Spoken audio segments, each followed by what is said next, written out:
Okay, so the recording is on. आज जो है वो हम दो काम करेंगे basically. The first is that we will study the discrete logarithm algorithm,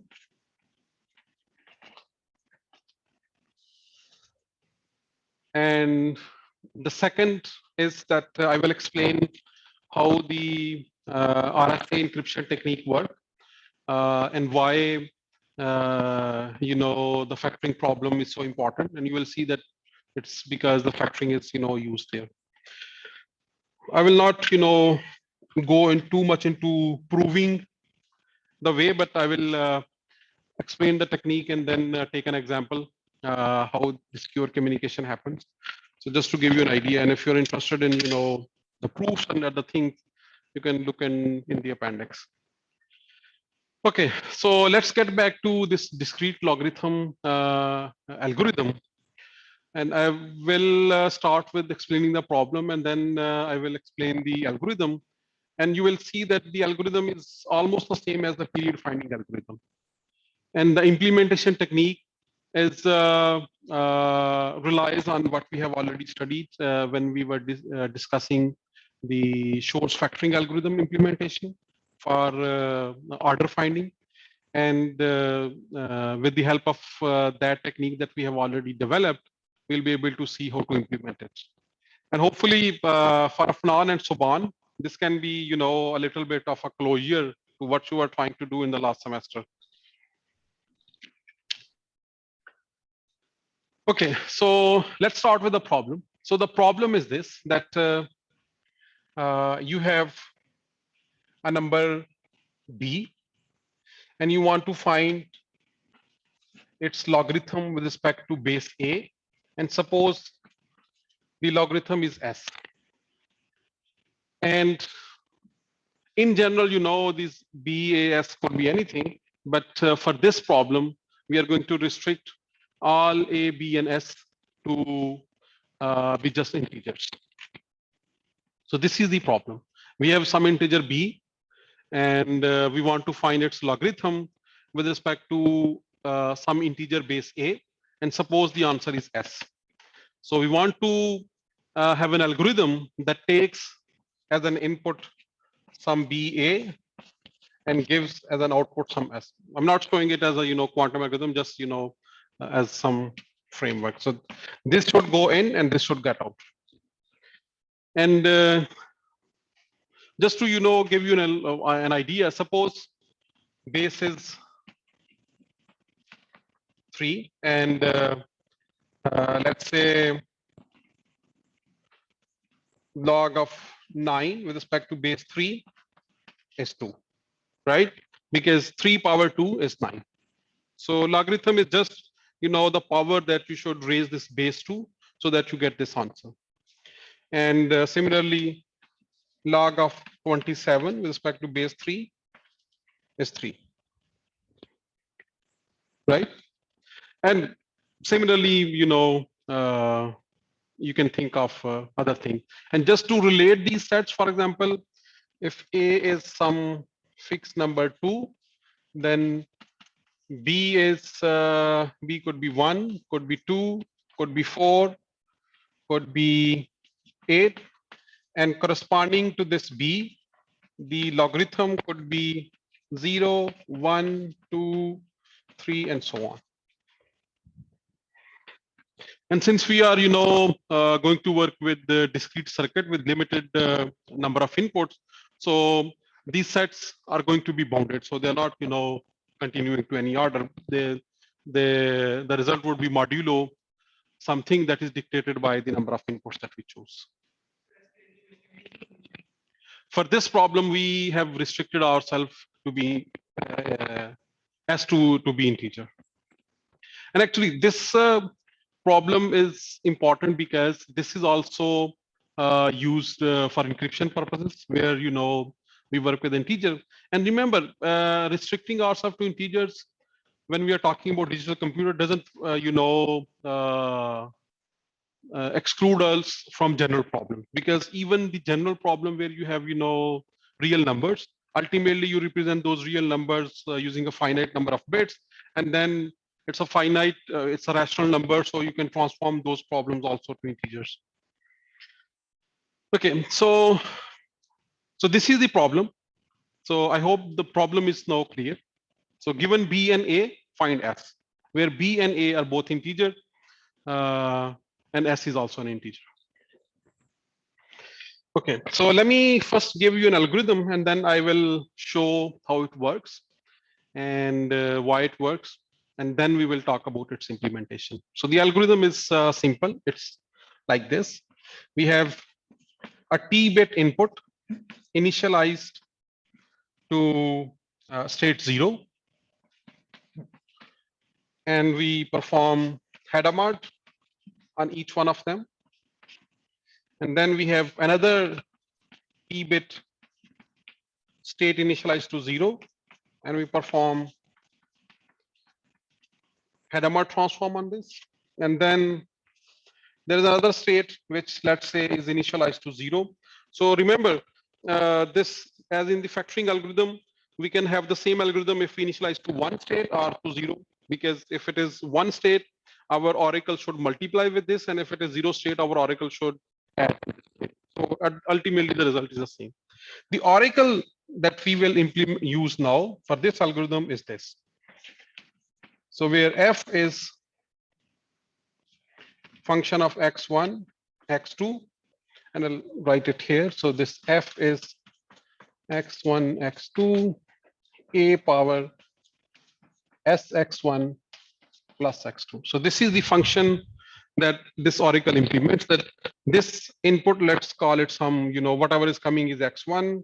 Over here, it's x2, and it implements that function. And over here, this gives us this function x1, x2, and then whatever. So this gives us same x1, x2 here, these states. And then we perform an inverse Fourier transform here and do measurement. And then we perform an inverse Fourier transform on this register. And we do measurement, and we claim that what we get here and we get here, using both of them, we will be able to implement, we will be able to find x. And I'm going to explain now how this algorithm works. Before that, let's take a look at this function that this is implementing. So this function, we can see a couple of things. For example, let's say this is mod n, where n is going to be dictated by the number of bits that you have here. Okay, whatever the number of bits that you have here will be dictating, okay, what the modulus and this function is using. So let's say it is implemented in some mod n. So we can see a couple of things. For example, we know that this function is periodic. Okay, and we can see one thing quickly. For example, if I add some number L in x1 and subtract some, not some, but minus ls precisely from this, then this becomes again s x1 plus L plus x2 minus ls. And since this SL cancel with this, we get the same sx1 plus x2. And this is f of x1. So this function is periodic. Now the period is a tuple. Okay, so we have, if you imagine it a two-dimensional function, then you can think of it like this.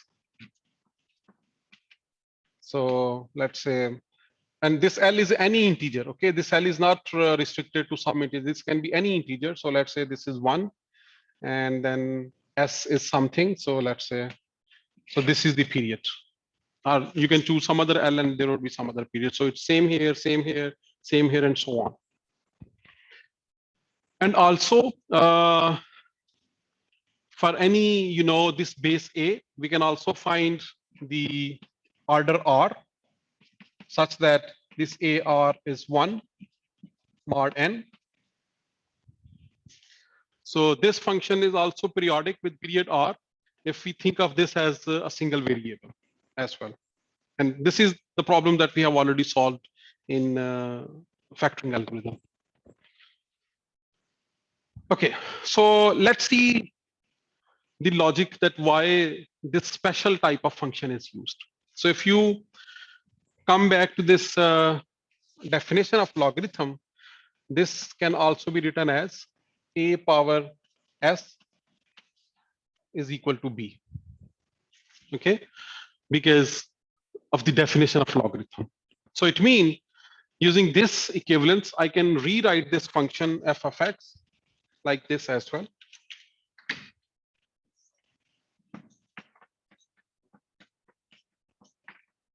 A power x sx1 and a power x2, and this can be written as a power s power x1, a power x2, and b power x1, a power x2. So essentially, to implement this function, you only need b and a. And now this also tells you how to implement this function actually. Because what is this? This is just some a power x2 times b power x1. And in the period finding algorithm, we already worked out how to implement this part, right? So let me actually first talk about the implementation because we are just there, and then I'll analyze the algorithm. And the implementation part actually is easier. So I have to implement this function f of x1, x2, b power x1, a power x2. So what should we do is, let's say we start this in 0, we do header mod. The other one we start in 0, we do header mod. So this is some, and let's start this state in 1. So all I need to do is implement this a power j here, controlled with this one, and then b power j controlled with this one, and then Fourier transform inverse here, measurements. And this is just that function. So this part of implementation we already discussed last time, that you can implement it as using modular exponentiation, because this part,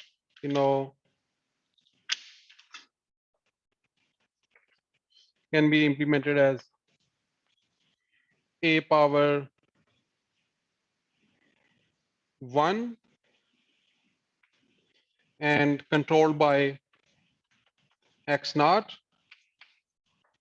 a square controlled by x1, and so on, all the way to a power 2t minus 1, right?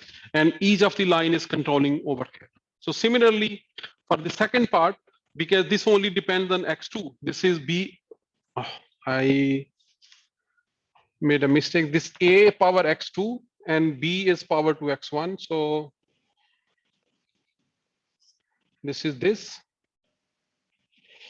and this is this. So this is controlled with this one. So these x naught, x1, etc., they are coming from this line, and this is coming from this one.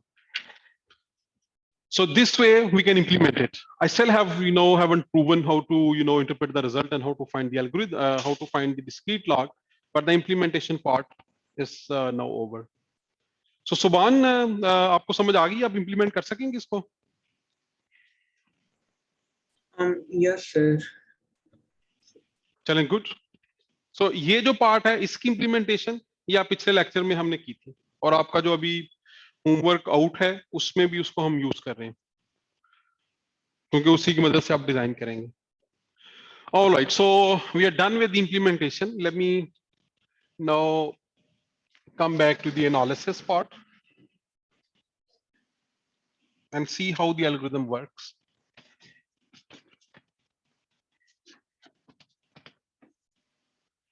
Okay, so in step 1, we are starting with this state. So this is a t-bit state, this is a t-bit state, and this is some, n-bit state. And in the first step, we do a header mod on this one, and we do a header mod on this one. So this becomes 1 over 2t square root, let's say x1 going from 0 to 2t minus 1, x1, and then 1 over 2t, some x2 going from 0 to 2t minus 1, x2, and then 0, this last 0. And I can combine these two, this becomes 2 power t, sum over x1,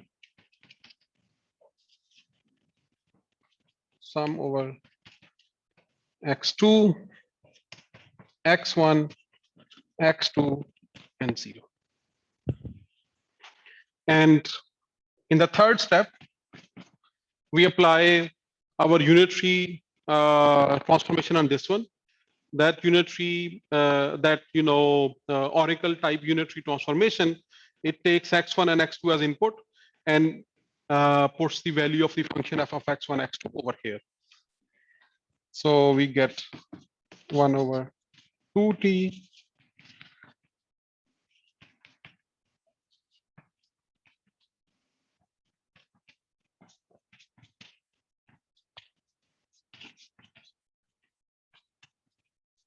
like this.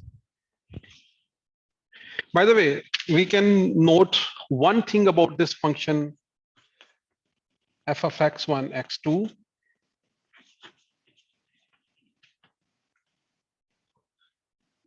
Like this, that this is actually equal to f of 0 sx1 x2. That equivalently I can put the value of x1 as 0, and for x2 I can put sx1 plus x2, and I get the same thing, right? So it's just, on the other hand, instead of thinking of this function as a variable of as a function of two variable x1 and x2, I can think of it as a function of some variable y, which is equal to sx1 plus x2. Because this can help me find write its Fourier transform very easily, because now I'm just imagining it as some function a power y, like a power some variable, and I know that this if its order is r, so I can write it as some identity like this.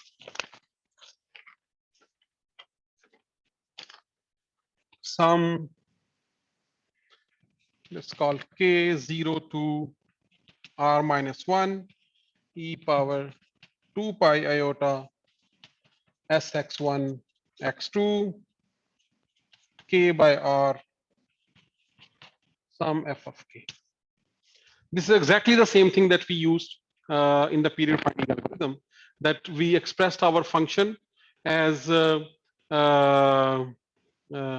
in terms of its Fourier transform f hat k, where f hat k is simply given by this sum, let's say j0 to r minus 1 e power 2 pi iota j k over r sum over f of j. Or you can write 0j if you like, 0 comma j. So from the given function, we can compute the Fourier coefficients, and in terms of Fourier coefficients, Fourier, Fourier basis states, we can express the function again. So it means I can write this function like this. So let's put this substitution here. So this becomes 1 over 2t r square root sum over x1 sum over x2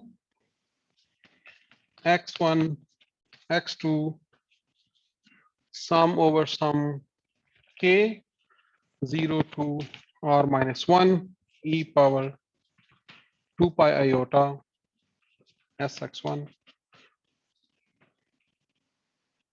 Really no difference from the order finding algorithm, except for our variable now is sx1 plus x2 instead of the regular x variable. Okay, I can rearrange it a little bit.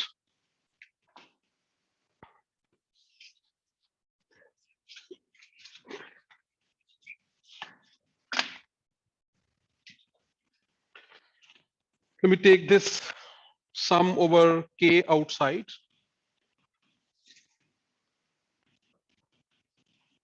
And the sum over x1 0 to r minus 1 1 over 2t square root. Let's keep it 2t. And let's combine the x1 term. So I have x1 state, and then there is exponential 2 pi iota sx1 k by r. So exponential 2 pi iota sx1 k by r x1 sum over x2 exponential 2 pi iota x2 k by r 2 pi iota x2 k by r x2, and then there is at the end all of this is multiplying this state f of k, f of 0 k. All right, so now if I apply inverse Fourier transform on the first two register, so this is my top register and this is the next register. So I can take this 1 over t 2t square root here and 1 over 2t square root here. So this is then a Fourier transform of state s k, and I will also need sorry, this is not r, this is 2t. So if I write 2t here and 2t here, then this can be, let me just do it explicitly, sum over k 1 over 2t square root sum over x1 0 to 2t minus 1 exponential 2 pi iota. Let's write it as sk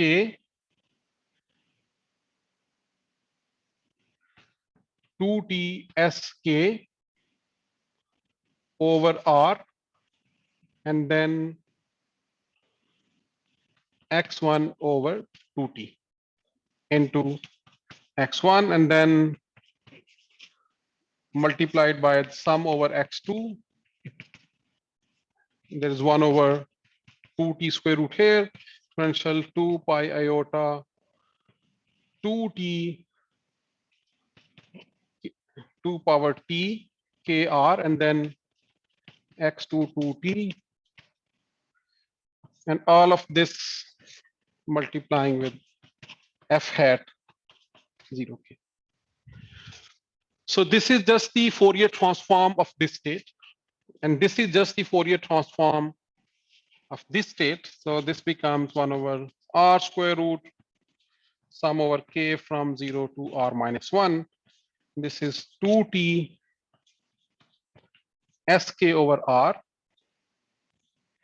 and 2t k over r f hat.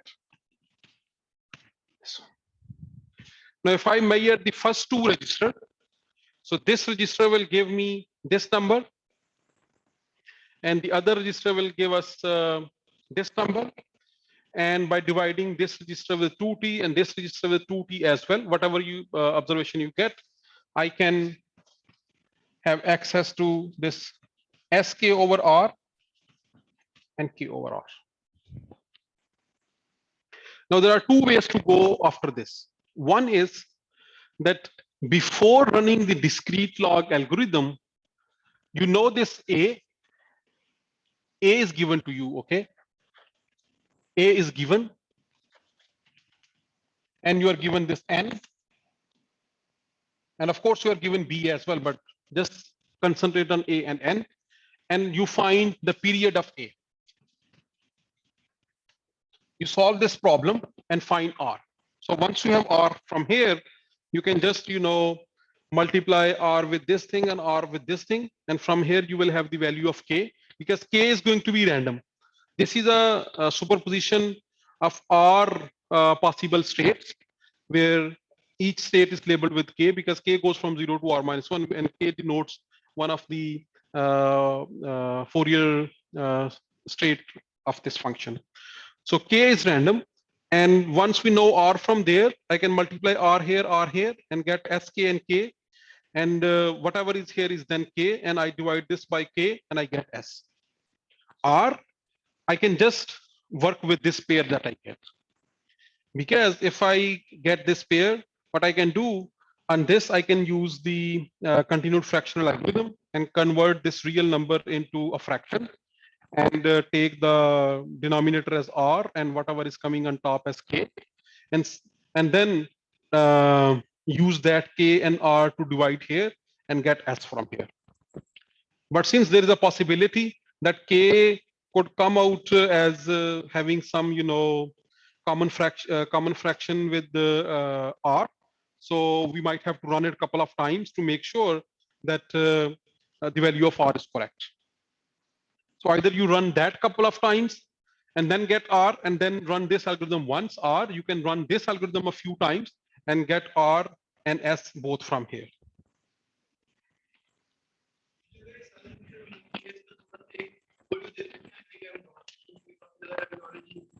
Mm-hmm.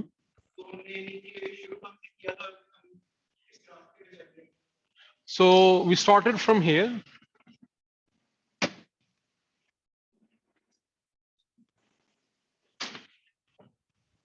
That we are given b and a, and we have to find s. GD. And we said this function will do it, provided that this oracle implements this function f of x1 divide given over there.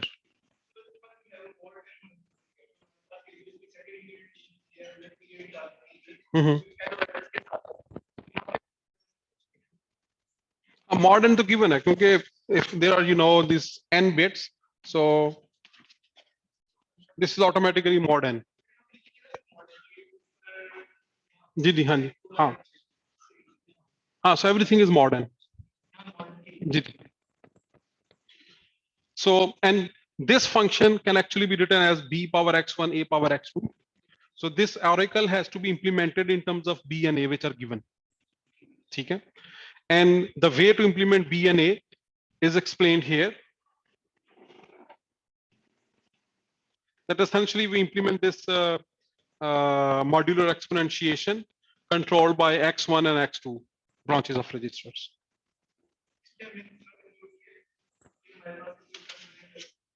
क्योंकि देखिए ना, जो f of x1 है, it's just this product of b power x1 a power x2. ठीक है, और b power x1 जो है वो हमें पता कैसे कंप्यूट करनी है. This is the register x1. ये हमने शोर एल्गोरिथम में भी की थी. हाँ, ये जो ऑरेकल है वो ये है. तो ऑरेकल की इंटरनल स्ट्रक्चर जो है वो यहाँ पे हम बता रहे हैं. हाँ, कि ये बस जो है वो x1 है, ये x2 है. ठीक है, तो ये हमने b पावर x1 करना था और a पावर x2. तो ये पीरियड फाइंडिंग में हमने एक्सप्लेन कर दिया था कि a पावर x1 a क्या कैसे आपने करना. ठीक है, आप एग्जैक्ट उसी तरह से इसको इंप्लीमेंट करें और इसी के साथ करेंगे तो these are just product unitary transformation. ठीक है, and over there you get this B into A. उसके बाद I went back and I actually analyzed this algorithm. अब इस algorithm में क्या step है? You start from 0 0 0. You do header marks on first two registers. ठीक है, whatever is here. Then you do this black box implementation of UFF on these three registers, and you get over here. So these inputs are transformed as it is. On the third one, you have this function. And then you do inverse Fourier transform of the on the first two register and then measure them. And this is how I explain that you in step one you start from 0 0 0. In step two we do header mod on the first and second register, the third register as it is. So I just rewrote it like this. Now after this I implemented the black box UF. So what UF does, it takes the first two registers as input, computes a function f of x and copies it into the third register. And then I express this f of x1, x2 as a Fourier, superposition of its Fourier transforms. Okay? So I wrote it like this. And then I just, rearranged, I took the sum out and these two sums in, and we saw it that it's like this. So this is coming as it is. But no, this is I just still rewrote it क्योंकि अगर आपको Fourier transform का याद हो तो वो इस तरह से होता था कि जो भी यहाँ पे है वो यहाँ पे है 2t है, and then जिसकी Fourier transform लेनी है वो यहाँ पे appear होता है. So I needed a 2t here, so I multiplied with 2t and divided by 2t. So it means when I take inverse transform of this thing, I get this state, a state whose integer representation is this. So और इसी तरह जो second register है उधर भी मैंने वो 2t कर दिया. तो अब ये जो इसका अगर इनवर्स ट्रांसफॉर्म लेंगे सेकंड रजिस्टर का, I should get 2t k by r, and this is as it is. Now after this, when I measure, this is a superposition state with the r terms, and when we measure, only one of them is going to get to us, and I'm only measuring the first two, so I don't care what this third register is.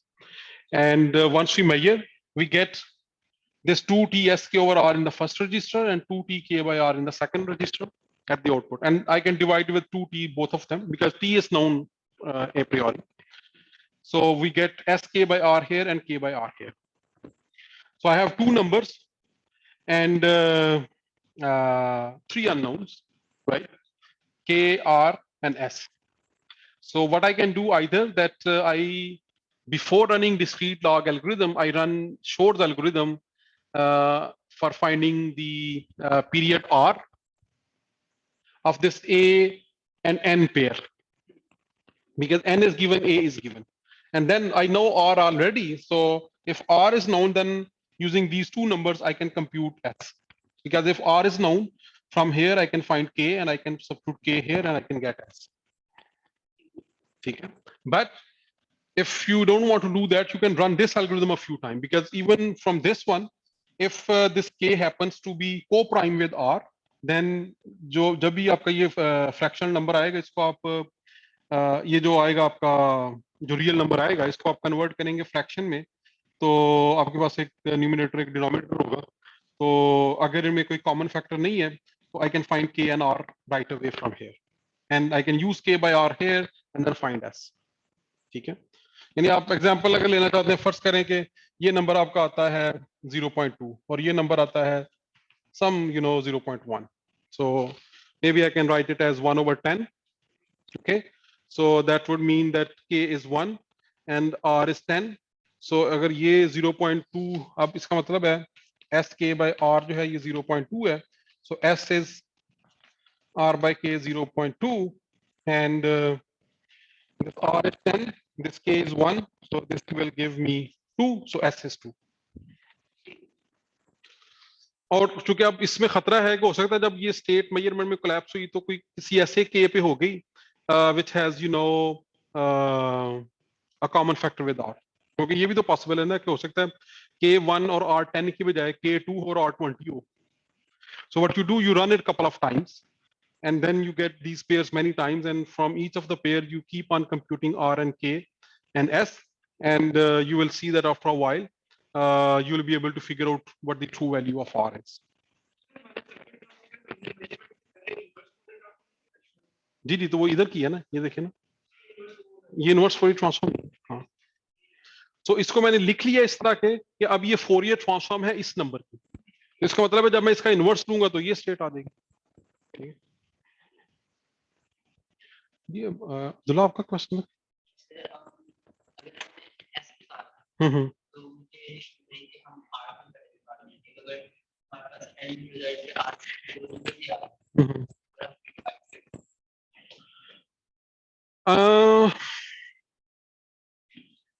that may be possible, लेकिन let's say कि K and R share a factor, ठीक है, और even if they share a factor, there's a possibility कि अगर इसको हम directly इस number से divide कर दें, तो even if they share a factor, for example this K is 2 and R is 20, तो यहाँ भी K 2 और R 20 होगा। हाँ, वैसे इस तरह से भी किया जा सकता है कि आप इस नंबर को इससे डिवाइड कर दें, you have S। I'll see कि इसमें कोई प्रॉब्लम तो नहीं, अभी फिलहाल तो मुझे नहीं लग रहा। ओके,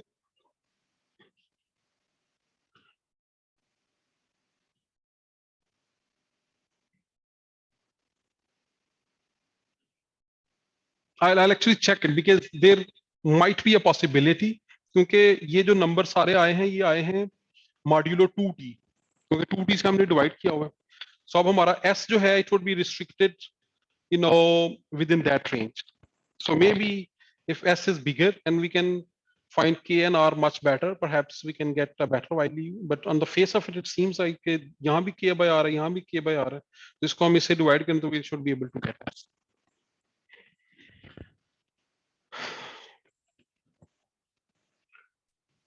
Okay, समीन आपको समझ आ गई? All right, so for me the true test of understanding of an algorithm is if I can implement it or not. So that's a question you should also always ask to you. And of course, implementation mean at the end getting the results out of it as well. जो इसका analysis है, essentially it's exactly the same as the period finding or the order finding algorithm. They all just rely on the on writing this function as a superposition of Fourier transforms, and then we just interchange the summation and things work out. Okay, so maybe you get an idea that using some clever functions f of x, you can, perhaps devise new algorithms as well. Because the structure of these types of algorithm is essentially the same. We have Hadamard transforms initially on a bunch of inputs, and then a call to a black box that implements some function, and then inverse transform, and we get the output, and from that we try to see that what information we can get. Okay, so one आपका कोई question है? नहीं sir, अभी तक नहीं। अफनान आपका?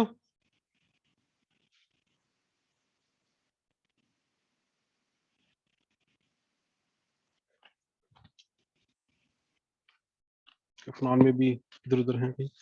Okay, so let's get to the second part of today's lecture, and that is the RSA encryption technique.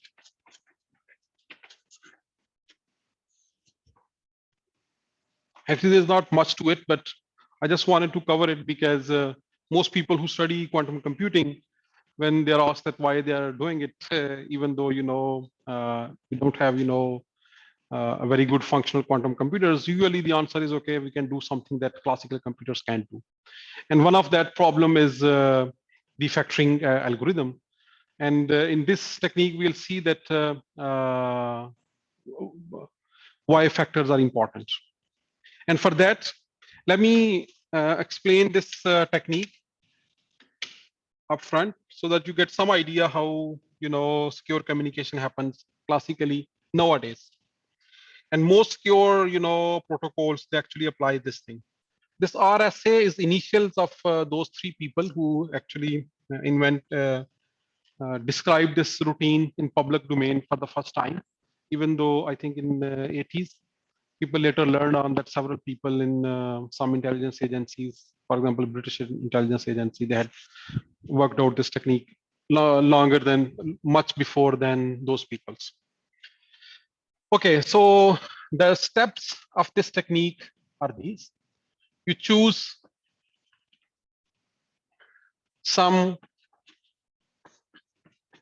PQ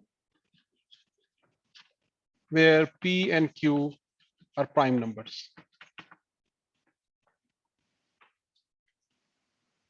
Okay, so this is how the protocol starts.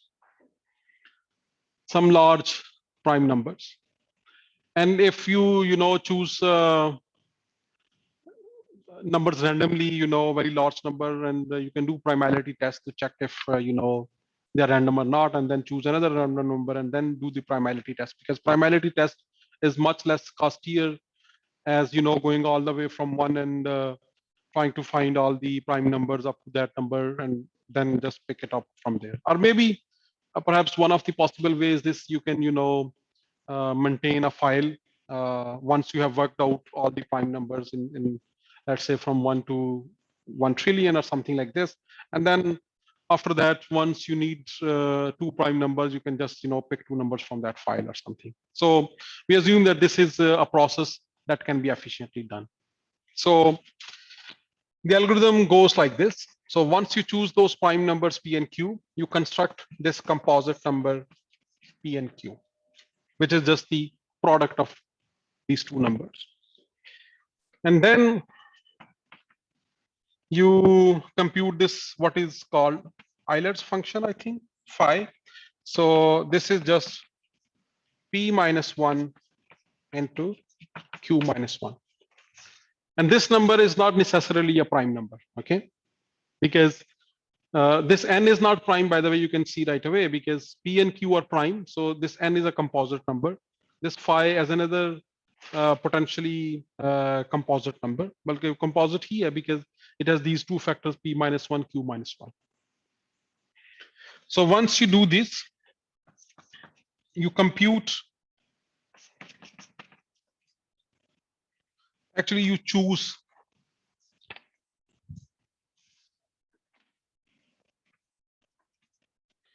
some number E such that E and phi are co-prime. That there's no common factor between E and phi.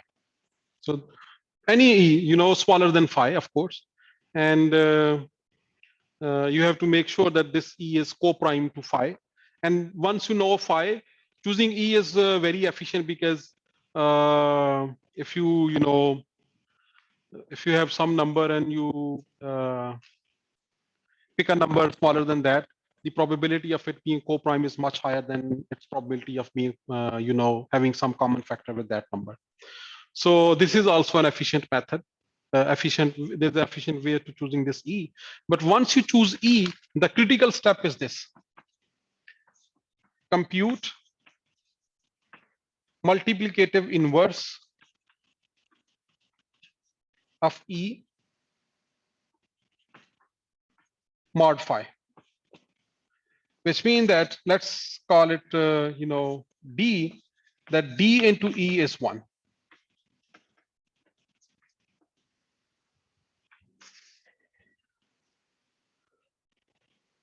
Okay, so you choose any number, then you compute its multiplicative inverse, and I'll show in a little bit later how to compute it, and it's sufficient to compute it. We can do it using Euclid's algorithm, जो कि GCD find करने के लिए हमने पढ़ा था, लेकिन उसको GCD फाइंड करने के अलावा मल्टीप्लिकेटिव इनवर्स कंप्यूट करने के लिए भी इस्तेमाल किया जा सकता है. So once you do this, then so this is, everything is being done by, let's say, LS. So Alice is doing all of this. So the protocol is something like this. So there is somebody Alice, she's doing all of this. And once she has computed this D, what she does that she publicize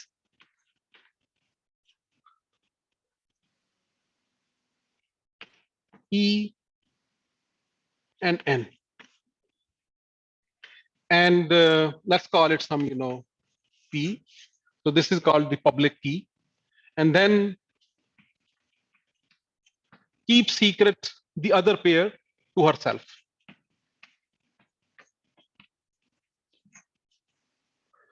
So the algorithm is like this. Suppose there is somebody, Bob, and Bob wants to send some secure message to Alice. So Bob picks up some public, channel, maybe the loudspeaker, and tells Alice that I want to send you some secure message. That's known publicly that this person wants to send some secure message to this one. So then Alice does all of this. She chooses numbers P and Q and keeps P and Q secret to herself. And then computes phi and then choose an E, and whatever E she chooses, and N she makes it public. And since she has the knowledge of P and Q, she can compute phi and she can compute the multiplicative inverse. So D and N is a secret key. So this D is only known to Alice. So then D sent this P to Bob, and then Bob does this.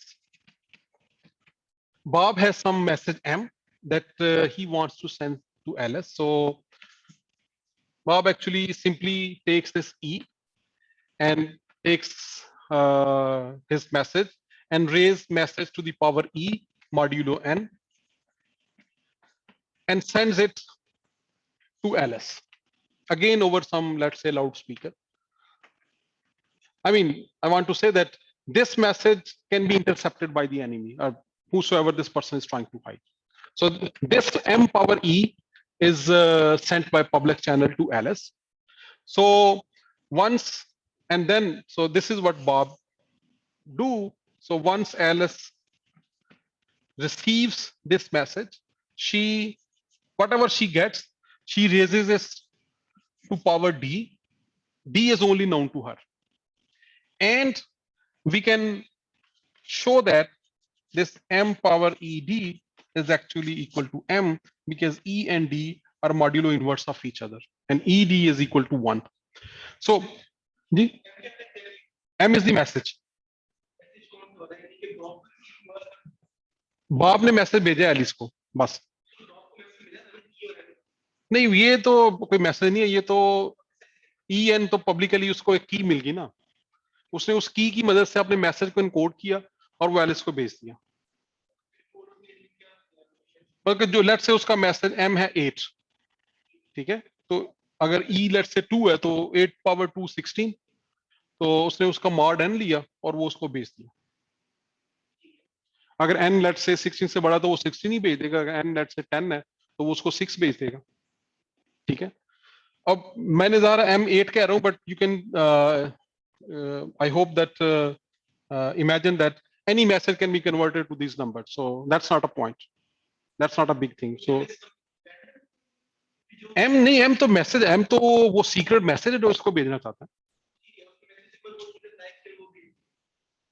हाँ उसने message को raise to power किया है E and you know in computer everything is numbers so I can just take 8 7 whatever so even English message can be converted to these numbers so जो भी उसका message था उसने E को raise किया and then send this ME to Alice Alice ने जो भी रिसीव किया उसने उसकी फिर पावर ले ली D और D सिर्फ उसकी पता और दुनिया में किसी को नहीं पता and then it can be shown ये थोड़ा सा डिसेप्टिव है आप यूं ना समझे कि ED वहां पे चूंकि D फाइंड ही इसका मल्टीप्लिकेटिव इनवर्स किया गया है तो DE is 1 so MED is 1 because this ED is 1 mod phi but this number MED is mod n so I'm not showing it but it can be proven using Fermat's theorem and another theorem that this m power ed is actually m.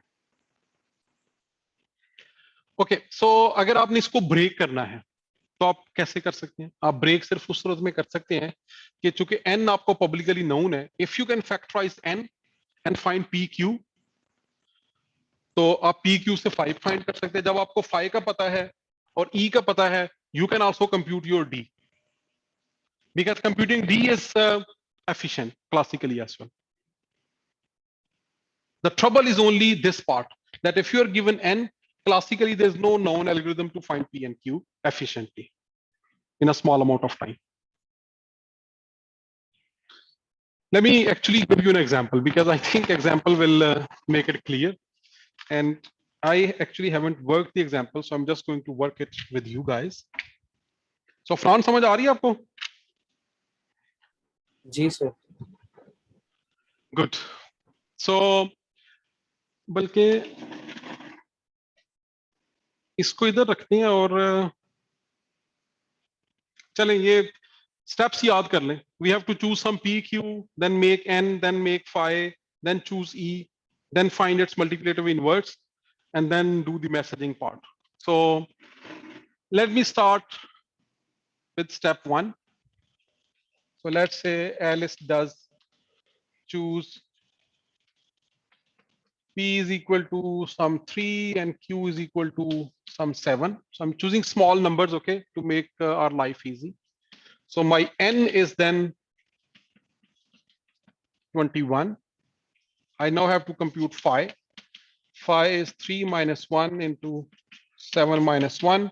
So it's 12. And now I have to choose my public key. So public key is any number E, co-prime with phi. So let's choose 7. Let's choose 5 to keep it different from this. So let me choose E as 5. कौन? नहीं co-prime तो बस आपस में common factor नहीं होना चाहिए. So let's choose E5. Now public key is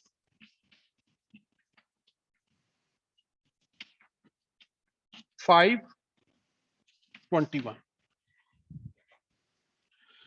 And I'll do the messaging part later. Let's compute its multiplicative inverse. Now compute D such that D times E is 1 mod 12. And let me show you how to compute the multiplicative inverse of a number using Euclid's algorithm. So Euclid का जो algorithm है, if you recall, it is actually used to find the common factors, the GCD of two numbers. So I have this E5 and phi as 12. So let's try to find their GCD, because we already know that GCD is the least, positive number, such that अगर आपके पास कोई number A, B है, so you can write your GCD as sum A times some X plus B times some Y. So GCD of A and B is this thing. क्यों? क्योंकि अगर हमारे पास A और B को prime है तो GCD क्या होगा? 1 होगा.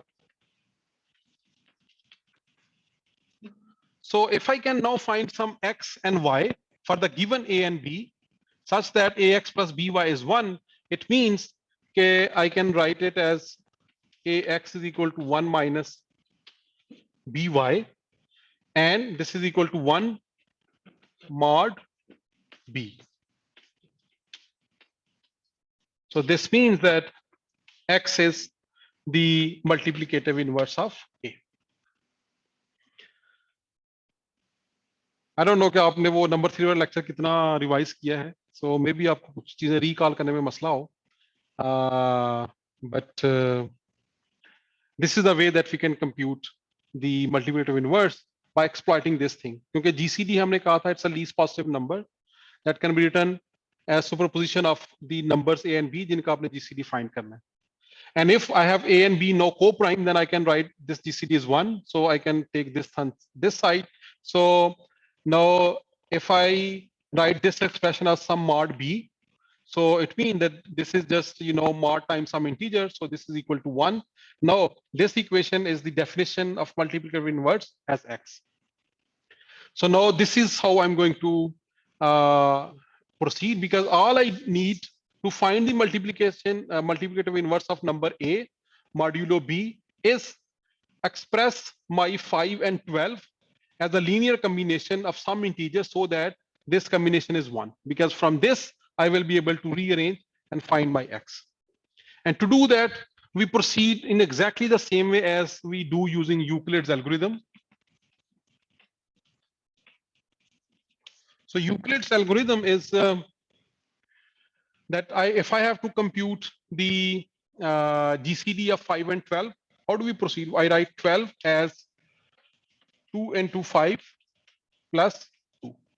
So this is the remainder. And then 12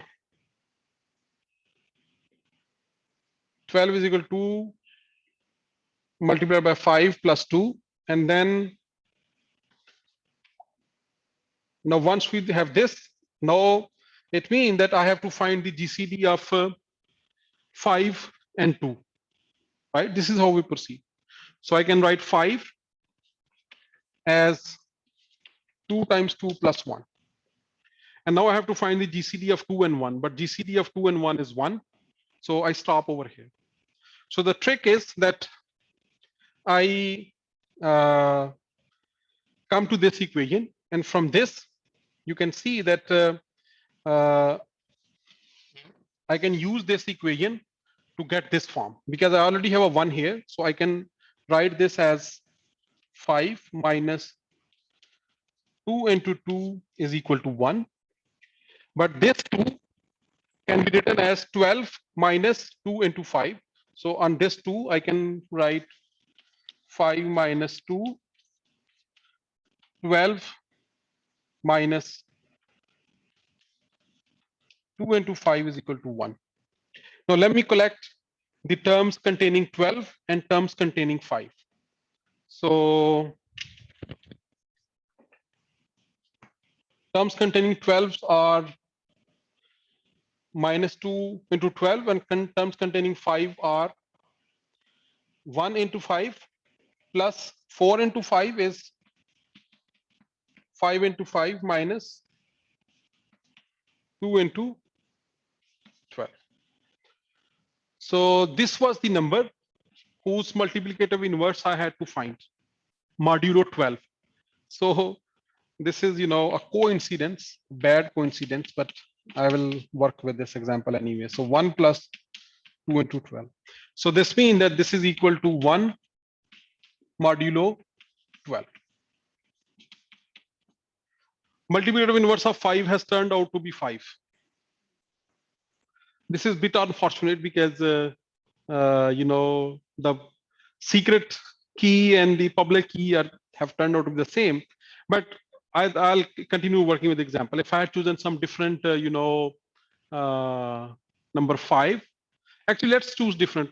We have still plenty of time. So let me choose E7. Okay. And hopefully you will have another example of finding the multiplicative inverse. So let me choose 7. So I want to find the GCD of 7 and 12, which I know 1. I can see by looking at them. So again, I write 12 as 1 into 7 plus 5. And then this 7 as 1 into 5 plus 2. And then this 5 as 2 into 2 plus 1. So I have reached the final equation, because then the GCD of 2 and 1 is 1. So I start with this equation now. So this equation gives me 5 minus 2 into 2 is 1. Now for one of the two, I substitute the value from here. So I get 5 minus 2 into 7 minus 1 into 5 is equal to 1.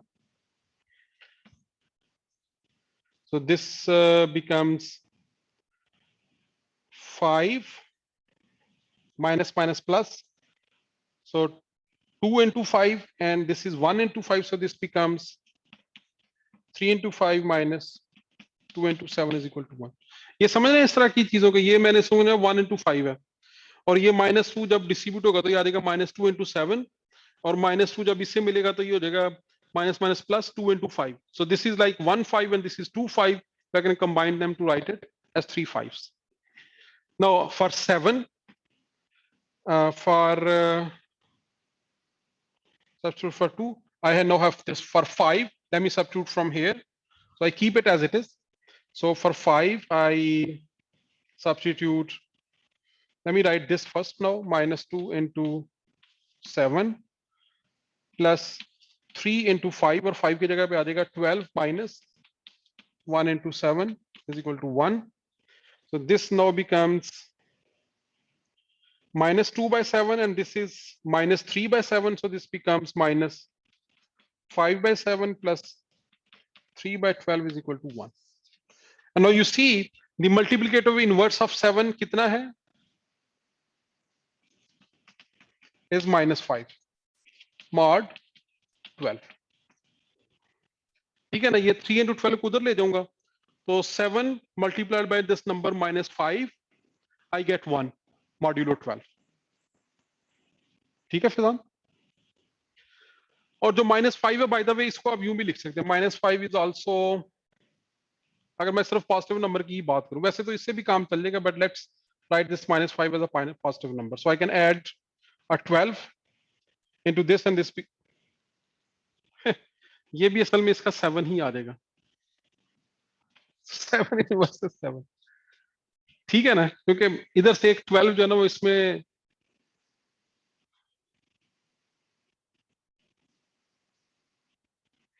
अच्छा, ये हमने अभी जो choose किया उसका भी वही आ गया. बहरहाल, so I would have liked an example in which my multiplicative inverse would turn out to be different, but let's see if this really works or not.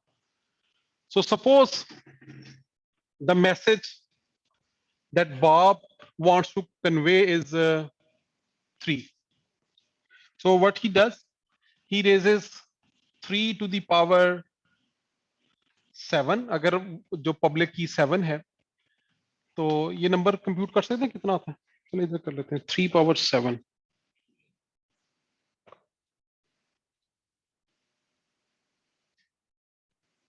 And I have to take mod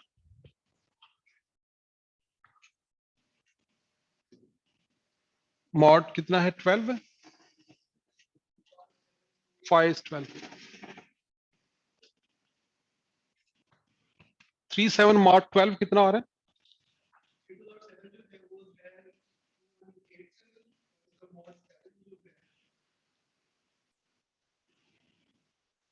sir 7 आना चाहिए ना.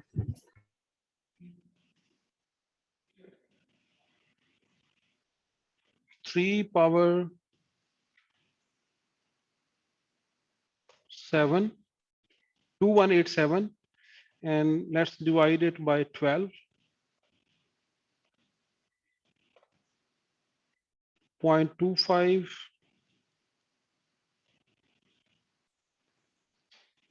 हाँ, 3 आ गया. So message भी 3 आ गया. Let's take some other message. 4 power 7. कोई चीज तो डिफरेंट आ जाए यार. 4 power 7 mod 12 is also 4. 4 power 7.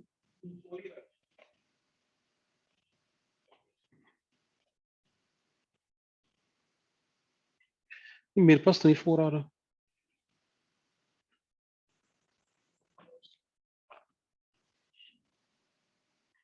4 power 7.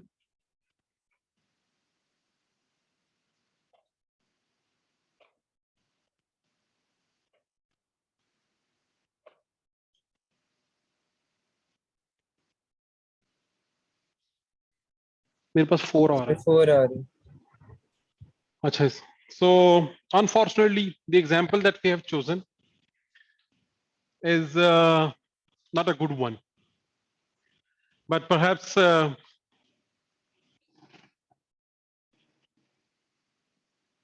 Times law come, otherwise I would have, worked out a different. Okay, so what I'm going to do, I'm going to give it as a problem in homework, in the next homework, where I'll give you this P and Q little larger, and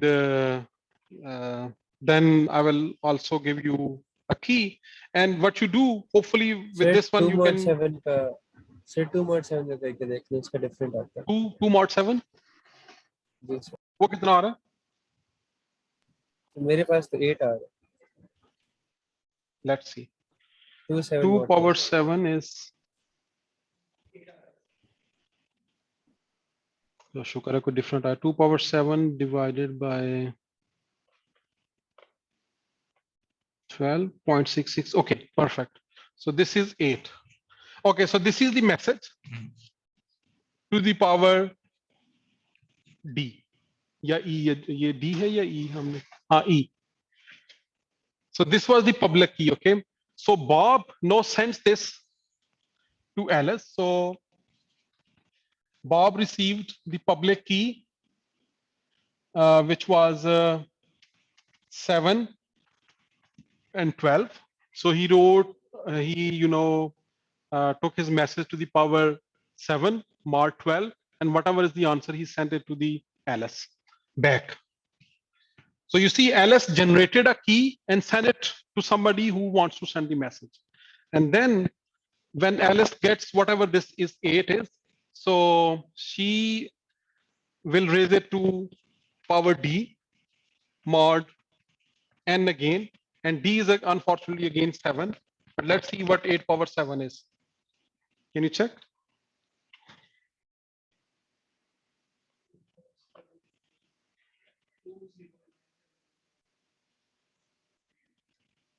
Eight power 7 and then take its mod 12.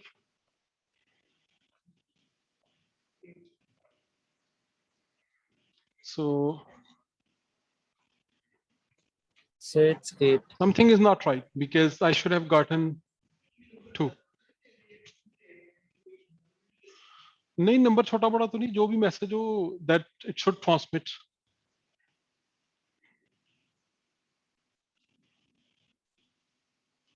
Let's see हमने inverse सही compute किया कि नहीं. यहाँ पे देखते हैं पहले. Is this true? 12 3 36 7 5 35. So this representation is correct. So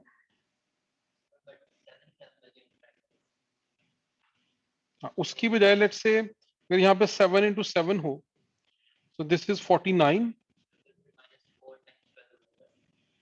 यहाँ पे जाता है -4, तो वो भी ठीक होगी. हाँ, तो इस मीन के 7 का इनवर्स 7 ही है. So this is okay. So this is 12 and this is 21.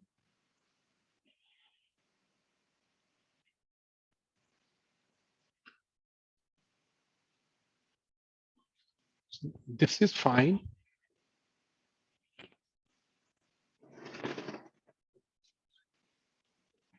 So if the, oh sorry, this mod is not right. This has to be mod n, not mod 5. So ये जो message को करना है वो mod n करना है.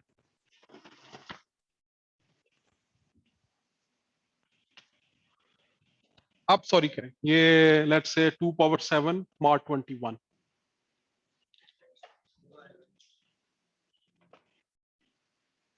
Two power 7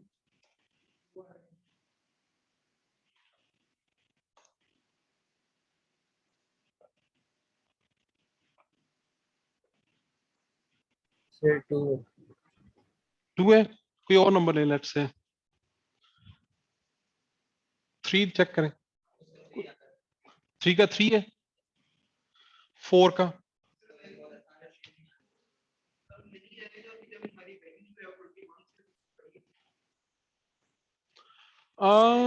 Sir 4 का 4.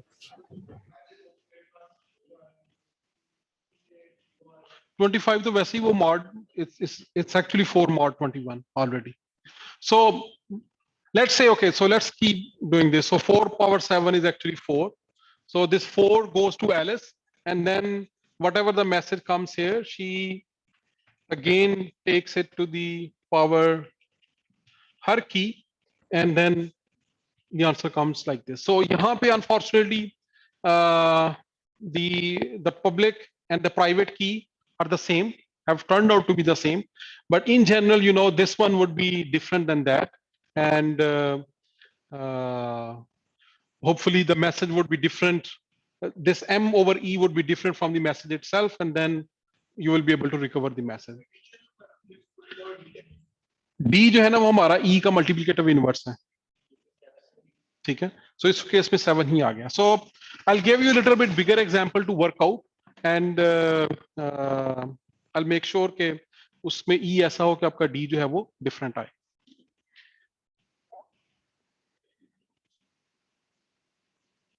इसमें वैसे I have to choose 4, लेकिन हम 4 नहीं ले सकते because 4 would be not be co-prime with 12. 2, 4, 3 नहीं ले सकते. 5, 7, 8 भी नहीं ले सकते. 9 भी नहीं ले सकते. 11 ले सकते हैं. So 11, let's see if it is 11. आप लोगों ने जाना तो नहीं? If we can quickly work this out. So let's choose E11. So 11 or 12.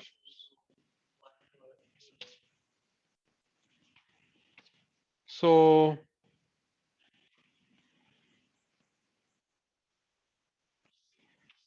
इसको अगर उधर ले जाएं, 12 इधर ले आए. So this is 11 का multiplicative inverse आ जाएगा -1, which is so 11 का भी 11 ही आ रहा है. So I think we'll have to take a little bit bigger P and Q. So I hope you get the idea how the technique works. आपको break करने के लिए you need the information of P and Q.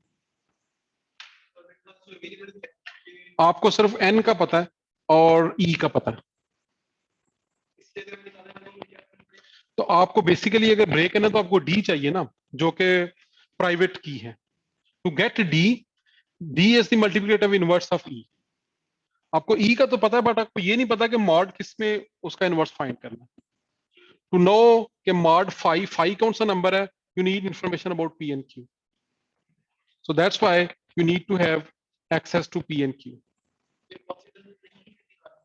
नहीं possible तो है, but it takes exponentially more times on a classical computer, and exponential raised to power n.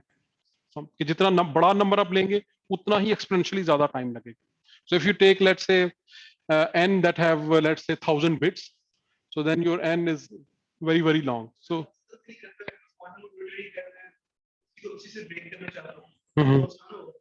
हाँ, क्योंकि उसमें you only need polynomial number in number of bits.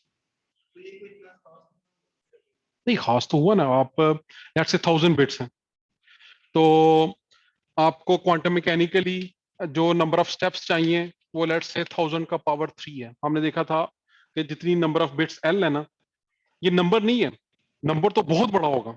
जो उस number को represent करने के लिए n को आपको बिट्स चाहिए वो 1000 है. So it mean with 1000 bits you need like 10 power 9 steps रफली. अगर आपका एक स्टेप जो है वो 1 माइक्रोसेकंड लेता है, so 10 power 9 is like 300 second. नहीं, ये तो क्वांटम कंप्यूटर की बात कर रहे हैं ना. तो क्योंकि क्वांटम कंप्यूटर जो है ना वो L पावर 3 है. Classically you actually need this many steps, and even if let's say your classical computer take 1 nanosecond to perform one step, this is still I think more time than the life of universe. So that's the trouble. अगर let's say आपका number छोटा है कि आप सिर्फ 10 bits पे represent कर सकते हैं, देन तो classically we will be able to do very quickly. So idea ये नहीं है कि हम क्लासिकल कंप्यूटर पे फैक्टराइज नहीं कर सकते. सिर्फ वजह ये है कि जब नंबर बढ़ता है तो जो कंप्यूटेशनल टाइम है ना क्लासिकल कंप्यूटर से, वो एक्सपोनेंशियली बढ़ता है कि very quickly it gets out of range. जी जी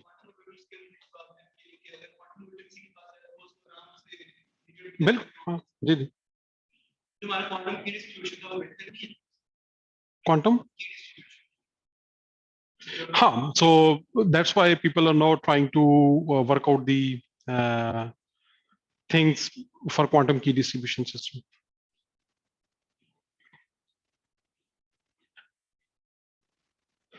Okay, so Subhana, आपका कोई question है? No, sir. ठीक, आपको मुझे बताया मामा क्यों नहीं आ रही? ओके जी, अल्लाह हाफिज।